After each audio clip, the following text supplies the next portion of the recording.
This is Royal Crown Derby Brittany, made between 1967 and 1980, I think, 88, 81. Anyway, we've got some pieces here. It's a stack of 1, 2, 3, 4, 5, 6, 7 little side plates, 6.25-inch, and they range right across the period of production. Let's have a look at this first one. 1980 XLIII A1229 Brittany Royal Crown Derby Orb and Crown marks. Very typical. Let me get it in camera. Sorry, I'm talking about this but not showing you it. Majority, well, no, just one of them is on that date. I think that's probably a replacement somebody's bought for a breakage. And the remaining 6 we've got on these 1968 Derby marks, so much earlier pieces, but they're in very, very nice condition.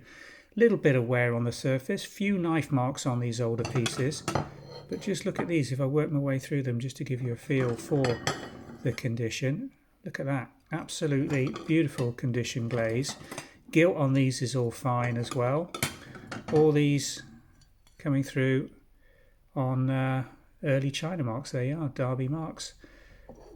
Very fine set. Brittany's this lovely little design, pink with the sort of cherry bud blossom on the inner rim, palpable. It's so thick, the enamels are used on these. It's absolutely gorgeous to actually feel in your hand. It's got some texture rather than it just being a flat transfer print. 7 of them available, 6 on the 1968 date marks, 1 on the 1980, really spanning the full range of Royal Crown Derby Brittany production. Quite rare to find them these days as well, so I'm sure these are going to be snapped up at the price we're selling them. Available on the Vintage and Antiques website. Pop a link in the description if you found this video on YouTube taking you through to that listing. Thanks for watching.